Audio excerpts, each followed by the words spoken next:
ಎಲ್ಲ ಸ್ನೇಹಿತರಿಗೂ ನಮಸ್ಕಾರ. ನೀವು ಬನವಾಸಿಯನ್ನು ನೋಡಿದ್ರೂ ಇಲ್ಲವೋ ನನಗೆ ಗೊತ್ತಿಲ್ಲ. ನೀವು ಒಂದೊಮ್ಮೆಯಾದ್ರೂ ನೀವು ಬಿಡುವು ಮಾಡಿಕೊಂಡು ನೀವು ಬನವಾಸಿಯನ್ನು ನೋಡ್ಕೊಂಡು ಬರಲೇಬೇಕು. ಯಾಕಂದರೆ ಇದು ನಮ್ಮ ಕನ್ನಡ ನಾಡಿನ ಮೊಟ್ಟ ಮೊದಲ ರಾಜಧಾನಿ ಆಗಿದೆ. ಇದು ಎಷ್ಟು ಸುಂದರವಾಗಿದೆ ಅಂದರೆ ಇದು ತ್ಯಾಗಕ್ಕೆ ಭೋಗಕ್ಕೆ ಹೆಸರುವಾಸಿಯಾಗಿರೋ ಕಲೆ, ಸಾಹಿತ್ಯ, ಸಂಗೀತ ಗೋಷ್ಠಿಯಲ್ಲಿ ಸದಾ ಮುಳುಗಿರೋ ಬನವಾಸಿ ನಾಡಿನಲ್ಲಿ ಮನುಷ್ಯರಾಗಿ ಹುಟ್ಟಿರುವುದೇ ಒಂದು ಪುಣ್ಯ.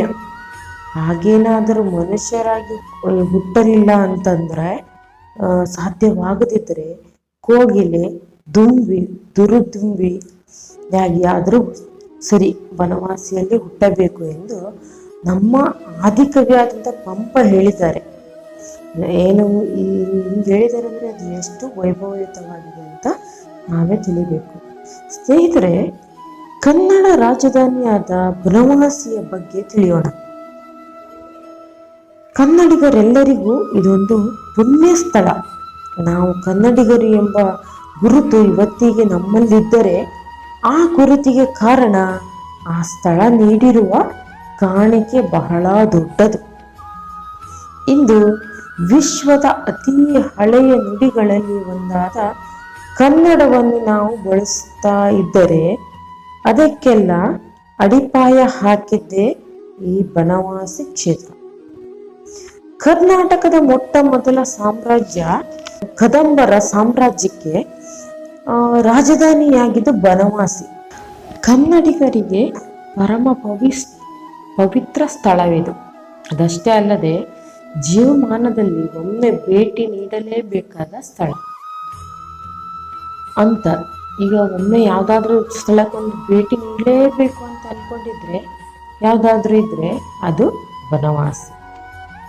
ನಾವು ಈ ಸ್ಥಳಕ್ಕೆ ಭೇಟಿ ನೀಡಿದರೆ ನಾವು ಕನ್ನಡಿಗರು, ಕನ್ನಡ ನಮ್ಮ ಪ್ರೀತಿಯ ಉಸಿರೋಗಿದೆ, ನಮ್ಮ ಉಸಿರಿನಲ್ಲೂ ಬೆರೆತು ಹೋದ ಭಾಷೆ, ಭಕ್ತಿ ಭಾವ ಮೂಡುವುದರ ಜೊತೆ ನಮ್ಮೊಳಗಿನ ಕನ್ನಡದ ಪ್ರಜ್ಞೆ ಜಾಗೃತವಾಗಿ ಬಿಡುತ್ತದೆ. ಪ್ರಕೃತಿ ಮಾತೆ ಅತ್ಯಂತ ಸುಂದರವಾಗಿದೆ. ಸುತ್ತಲೂ ಹಚ್ಚ ಹಸಿರಿನಿಂದ ಕೂಡಿದೆ. ಗಿರಿ ಕಂದರಗಳಿಂದ ಕೂಡಿದ್ದು ಮಾಯಾನಗರಿಯಿಂದ ಕೂಡಿದೆ. ಇದು ವರದಾ ನದಿಯ ದಂಡೆಯಲ್ಲಿರುವ ಒಂದು ಹಿರಿಯದಾದ ಗ್ರಾಮ. ಇಂದಿನ ಉತ್ತರ ಕನ್ನಡ ಜಿಲ್ಲೆಯ ಶಿರಸಿ ತಾಲೂಕಿನಲ್ಲಿ ಕರ್ನಾಟಕದ ಈಗಿನ ರಾಜಧಾನಿಯಾದ ಬೆಂಗಳೂರಿನಿಂದ ಬನವಾಸಿಗೆ ನಾವು ಬರಬೇಕಂದ್ರೆ ಸುಮಾರು 7.5 ಗಂಟೆಗಳು ಪ್ರಯಾಣ ಆಗತ್ತೆ. 380 ಕಿಲೋಮೀಟರ್ಗಳಿವೆ ಅಲ್ಲಿಂದ ಇಲ್ಲಿ ಬನವಾಸಿಗೆ, ಬೆಂಗಳೂರು ಟು ಬನವಾಸಿ. ಅದೇ ಮಂಗಳೂರಿಂದ ಬನವಾಸಿಗೆ 250 ಕಿಲೋಮೀಟರ್ಗಳೇ ಆಗ್ತವೆ. 5 ತಾಸಿನ ಪ್ರಯಾಣ ಆಗ್ತವೆ. ಹಾಗೆ ಹುಬ್ಬಳ್ಳಿಯಿಂದ 115 ಕಿಲೋಮೀಟರ್ ದೂರ ಇದೆ. 2.25 ತಾಸಾಗಷ್ಟು ಪ್ರಯಾಣ. ಈ ಬನವಾಸಿಯಲ್ಲಿ ಕೈಟಬು ಎಂಬ ಇಬ್ಬರು ದೈತ್ಯರು ವಾಸವಾಗಿದ್ದರಂತೆ. ಇವರು ಶಿವನ ಆರಾಧಕರೂ ಆಗಿದ್ರಂತೆ. ಇವರು ತಮ್ಮಲ್ಲಿ ಮೂಡಿದ ಅಹಂಕಾರದಿಂದ ಪ್ರಜಾಪೀಡಕರಾಗಿದ್ದರಂತೆ. ಮುಂದೆ ಸಾಕ್ಷಾತ್ ವಿಷ್ಣುವೇ ಇವರನ್ನು ಸಂಹಾರ ಮಾಡಿದಾಗಿ ಇಲ್ಲಿನ ಸ್ಥಳ ಪುರಾಣಗಳೇ ಹೇಳುತ್ತದೆ. ಇನ್ನು ಮಧು ಎಂಬ ರಾಕ್ಷಸ ಮಧುಕೇಶ್ವರ ದೇವಸ್ಥಾನವನ್ನು, ಹೀಗೆ ಕೈಟಬ ಎಂಬ ರಾಕ್ಷಸ ಇಲ್ಲಿಗೆ ಸುಮಾರು 25 ಕಿಲೋಮೀಟರ್ ದೂರದಲ್ಲಿ ಕೈಟಬೇಶ್ವರ ದೇವಸ್ಥಾನ ನಿರ್ಮಾಣ ಮಾಡಿದ ಎಂಬುದು ನಮ್ಮ ಇತಿಹಾಸದಿಂದ ತಿಳಿದು ಬರುತ್ತದೆ. ಪಂಚಪಾಂಡವರು, ಮಹಾಭಾರತದ ಪಂಚಪಾಂಡವರು ಅರಣ್ಯವಾಸದ ಕೆಲವು ಸಮಯ ಬನವಾಸಿಯಲ್ಲಿ ಕಳೆದಿದ್ದರು ಎನ್ನುವುದಕ್ಕೆ ಕೆಲವೊಂದು ಕುರುಹುಗಳಿವೆ ಎಂಬ ಪ್ರತೀತಿನೂ ಇದೆ. ಪಾಂಡವರಲ್ಲೊಬ್ಬನಾದ ಸಹದೇವ ಆಂಧ್ರ, ಪಾಂಡ್ಯ, ಚೋಳ, ಕೇರಳ, ಸಂಜಯಂತಿಯನ್ನು ಯುದ್ಧ ಎಲ್ಲ ವಿದ್ವಾಂಸರ ವಾದ ಯುದ್ಧ ಬಗ್ಗೆ ಇಲ್ಲಿ ಉಲ್ಲೇಖವಿದೆ. ಅದರಲ್ಲಿ ಉಲ್ಲೇಖ ಇರುವ ಸಂಜಯಂತಿ ಬನವಾಸಿಯಾಗಿರಬೇಕು ಎಂಬುದು. ಇವೆಲ್ಲ ಬನವಾಸಿಯ ಪೌರಾಣಿಕ ಹಿನ್ನೆಲೆಯಾದರೆ ಈ ಬನವಾಸಿ ಐತಿಹಾಸಿಕವಾಗಿಯೂ ಬಹಳ ಮಹತ್ತರವಾದ ಸ್ಥಳವಾಗಿದೆ. ಅದಕ್ಕೆ ಕಾರಣ ಇದು ಕ್ರಿಸ್ತಪೂರ್ವ 3ನೇ ಶತಮಾನದಿಂದ ಇಂದಿನವರೆಗೆ ತನ್ನ ಮಹತ್ವವನ್ನು ಉಳಿಸಿಕೊಂಡು ಬಂದಿತು. ಕರ್ನಾಟಕದ ಪ್ರಾಚೀನ ಪಟ್ಟಣಗಳಲ್ಲಿ ಒಂದು ಈ ಸ್ಥಳ. ಹಿಂದೆ ಸನಾತನ, ಬೌದ್ಧ ಹಾಗೂ ಜೈನ ಧರ್ಮೀಯರೆಲ್ಲರಿಗೂ ಪ್ರಾಧಾನ್ಯತೆ ಕೊಟ್ಟಂತಹ ಸ್ಥಳ. ಕ್ರಿಸ್ತಪೂರ್ವದಲ್ಲಿ ಸಾಮ್ರಾಟ್ ಅಶೋಕ ಆಡಳಿತದ ಸಂದರ್ಭದಲ್ಲಿ ಅಶೋಕ ಬೌದ್ಧ ಧರ್ಮವನ್ನು ವಿಶ್ವದೆಲ್ಲೆಡೆ ಸಾರುವ ಪ್ರಯತ್ನವಾಗಿ ಇಲ್ಲಿಗೆ ಬೌದ್ಧ ಭಿಕ್ಷುಗಳನ್ನು ಕಳುಹಿಸಿದ್ದಾನೆ. ಹಾಗಂತ ಇದರ ಉಲ್ಲೇಖ ಸಿಕ್ಕಿದಾದರೂ ಎಲ್ಲಿ ಅಂತ ಅನ್ಕೊಂತೀರಾ? ಶ್ರೀಲಂಕಾದಲ್ಲಿ ಸಿಕ್ಕಿದೆ. ಶ್ರೀಲಂಕಾದಲ್ಲಿ ಪಾಳಿ ಭಾಷೆಯಲ್ಲಿ ಬರೆದಂತಹ ಒಂದು ಶಾಸನದಲ್ಲಿ ನಮಗೆ ದೊರಕಿದೆ. ನಾವು ಬನವಾಸಿಗೆ ಬಂದು ಇಳಿದ ತಕ್ಷಣ ನಮ್ಮನ್ನು ಸ್ವಾಗತಿಸುವುದು ವರದಾ ನದಿ. ಮುಂದಕ್ಕೆ ಸಾಗಿದರೆ ಸೊಂದೆಯ ಅರಸರಿಂದ ಈ ದೇಗುಲಕ್ಕೆ ಕಾಣಿಕೆಯಾಗಿ ನೀಡಿದ 20 ಅಡಿ ಉದ್ದ ಅಗಲದ ಹಾಗೂ 22 ಅಡಿ ಎತ್ತರದ 400 ವರ್ಷಗಳಿಗಿಂತ ಹಳೆಯದಾದ ಉತ್ಸವದ ರಥವನ್ನು ನೀವು ನೋಡುತ್ತೇವೆ. ಅದನ್ನು ನೋಡಿ ನೀವು ಮುಂದಕ್ಕೆ ಹೋದರೆ ದೇವಾಲಯದ ಪ್ರವೇಶ ದ್ವಾರ ಬಳಿ ಬರುವಿರಿ. ಅಲ್ಲಿ ಸ್ವಾಗತಿಸುವುದು 2 ಆನೆಗಳು. ಇಲ್ಲಿ ಬಾಗಿಲ ಮೇಲೆ ಮಾಡಿರುವುದು ಹೂವಿನ ಕೆತ್ತನೆಗಳು ಎಂತಹ ಅದ್ಭುತವಾಗಿದೆ ನೋಡಿ. ಇಲ್ಲಿ ಹೂವಿನ ಕೆತ್ತನೆಗಳನ್ನು ಎಷ್ಟು ಅದ್ಭುತವಾಗಿ ಹೂವಿನ ಕೆತ್ತನೆಗಳನ್ನು ಮಾಡಿದ್ದಾರೆ ನೋಡಿ. ಹಾಗೂ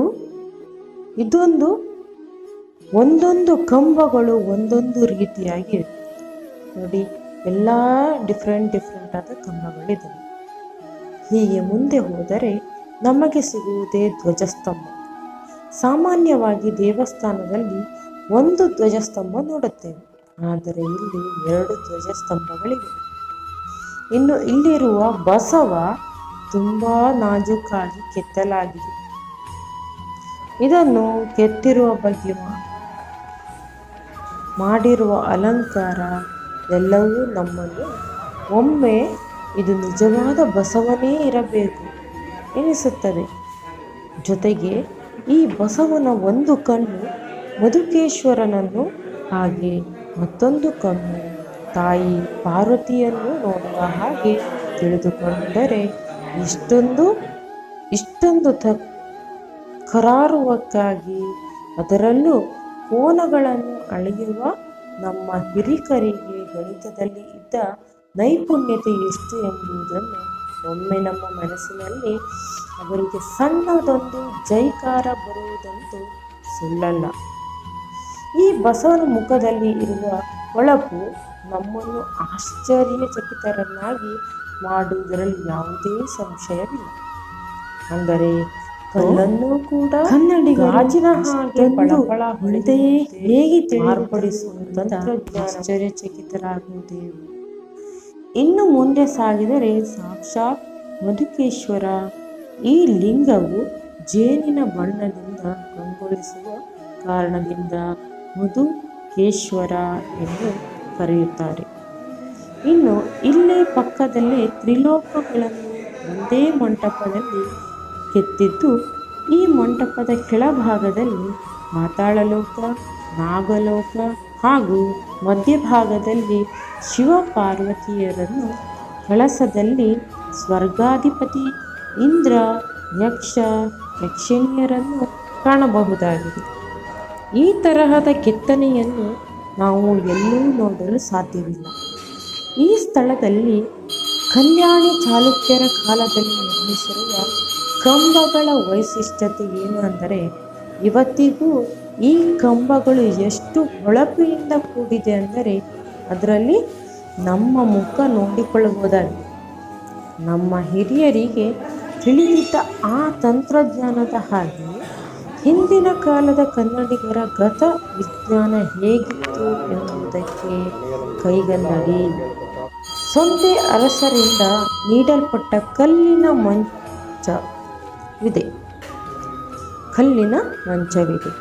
ಇಂದಿನ ದಿನಗಳಲ್ಲಿ ಉಳ್ಳವರ ಮನೆಯಲ್ಲಿ ಮರದ ಮಂಚ ಇರ್ಬೋದು, ಮತ್ತು ಕೆಲವರ ಮನೆಯಲ್ಲಿ ಕಬ್ಬಿಣದ ಮಂಚಗಳು ಇರೋದು ಸಾಧಾರಣವಾಗಿದೆ. ಆದರೆ ನಮ್ಮ ಹಿರಿಯರು ಕಲ್ಲಿನ ಮಂಚವನ್ನು ಕೆತ್ತಿದ್ದಾರೆ. ಇದನ್ನು ನೋಡಿದಾಗ ನಾವು ಮಂತ್ರಮುಗ್ಧರನ್ನಾಗಿಸುವುದು ಜೊತೆಗೆ ಅವರ ಆಲೋಚನೆಗೆ ಶಬಾಷ್ ಅಥವಾ ಭೇಷ್ ಎನ್ನದೇ ಹಿಂತಿರುಗಿ ಬರಲು ಸಾಧ್ಯವಿಲ್ಲ.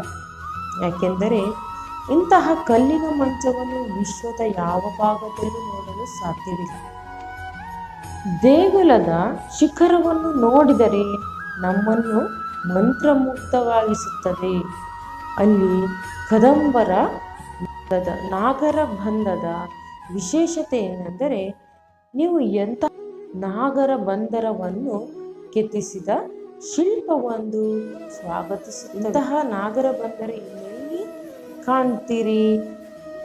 ಕದಂಬರ ಲಾಂಛನವಾದ ಸಿಂಹವನ್ನು ಇದರಲ್ಲಿ ಕೆತ್ತಲಾಗಿದೆ.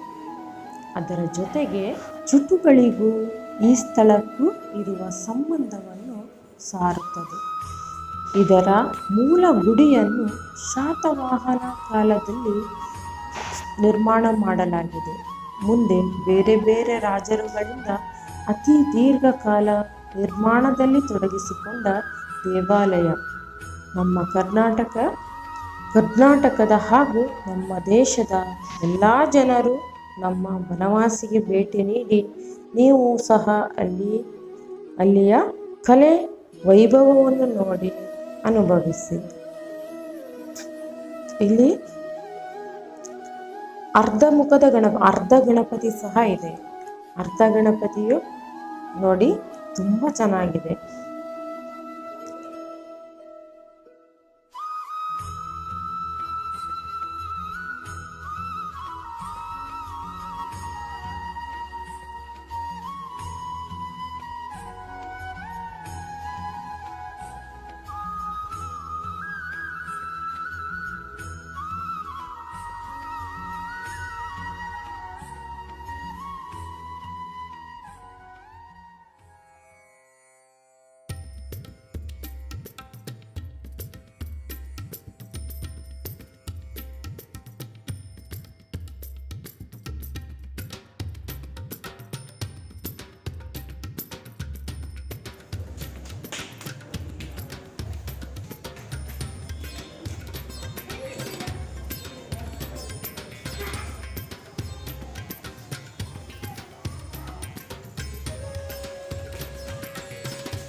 ಗೋಡೆಯಲ್ಲಿ ಒಂದು ಗಣಪತಿಯ ಮೂರ್ತಿ ಇದೆ.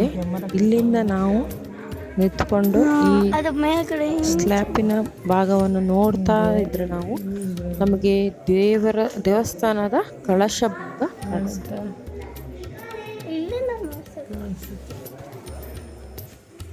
ಇಲ್ಲಿ ಕಾಣಿಸಲ್ಲ, ಇಲ್ಲಿಂದ ಕಾಣಿಸುತ್ತೆ ಅಷ್ಟೇ. ಅಲ್ಲಿಂದ ಕಾಣಿಸೋದು ಗ್ರೇಟ್. ಅದು ಇದೆಂತ ಇರ್ಬೋದ್ರಿ? ಅದು ಎಲ್ಲಿತ್ತು?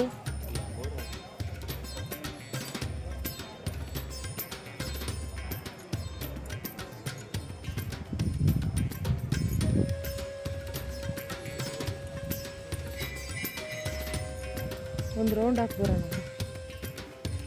ಇಲ್ಲಿಂದ ಸ್ಟಾರ್ಟ್ ಬರೋದಾದ್ರೆ ಬನಾಯಿಲನ್ನ.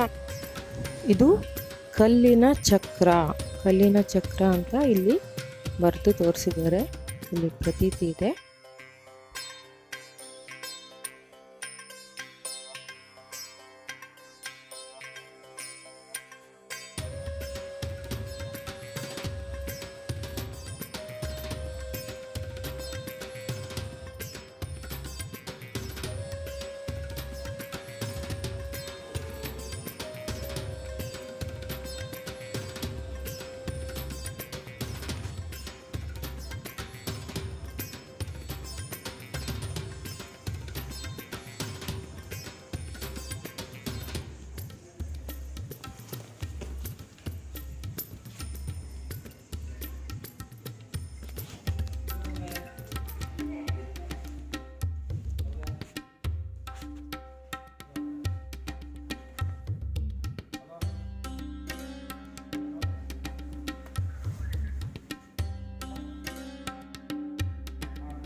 ಇವುಗಳು ಶೇಖರಿಸಿಟ್ಟುವಂತಹ ಶಾಸನಗಳು, ಶಿಲಾಶಾಸನಗಳು.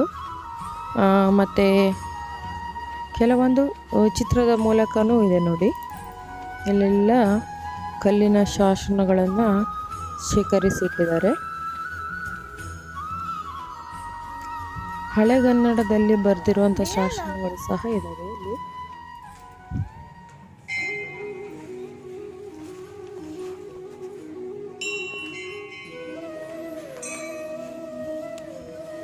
ಇಲ್ಲಿ ನೋಡು, ಹಳೆಗನ್ನಡದಲ್ಲಿ ಬರೆದಿದ್ದೀನಿ.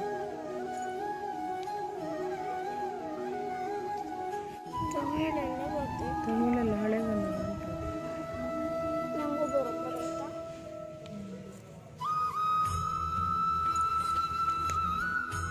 ಈಶಾನ್ಯ.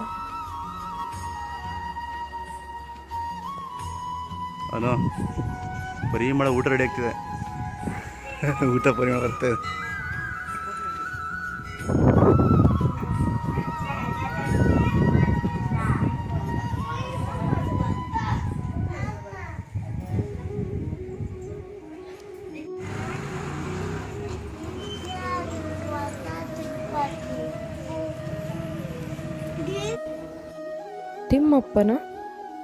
ತಿಮ್ಮಪ್ಪ ಸ್ವಾಮಿ ದೇವಸ್ಥಾನ ಅತಿ ಸುಂದರವಾಗಿ ಕಾಣ್ತಾ ಇದೆ. ತಿರುಪತಿ ತಿಮ್ಮಪ್ಪನ ಹತ್ರನೇ ತಿಮ್ಮಪ್ಪ ಸ್ವಾಮಿ ದೇವಸ್ಥಾನ ಇದೆ ಇಲ್ಲಿ. ಇದು ಹೊಸದಾಗಿ ರಥವನ್ನು ಇವರು ಕಟ್ತಾ ಇದ್ದಾರೆ. ಈಗ ಹಬ್ಬದ ಸಮಯದಲ್ಲಿ, ಆ ಉತ್ಸವದ ಸಮಯದಲ್ಲಿ ಇದು ಸಂಪೂರ್ಣವಾಗಿ ರೆಡಿ ಆಗುತ್ತೆ. ಹಳೆಯ ರಥ ಹೇಗಿದೆಯೋ ಅದೇ ರೀತಿಯಲ್ಲಿ ಕಟ್ಟಿದ್ದಾರೆ. ಗಣಪತಿಯನ್ನು ಮಧ್ಯದಲ್ಲಿ ಮೂರ್ತಿಯನ್ನು ಕೆತ್ತನೆ ಮಾಡಿ ಇಟ್ಟಿದ್ದಾರೆ.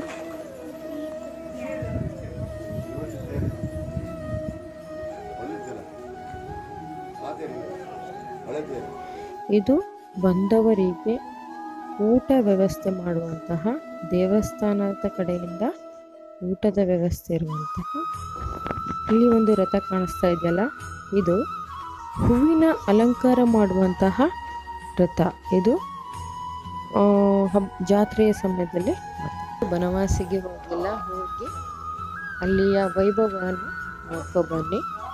ಹಾಗೆ ನನ್ನ ಚಾನಲ್ಗೆ ಯಾರೂ ಸಬ್ಸ್ಕ್ರೈಬ್ ಆಗಿಲ್ಲ, ಸಬ್ಸ್ಕ್ರೈಬ್ ಮಾಡಿ. ಧನ್ಯವಾದಗಳು.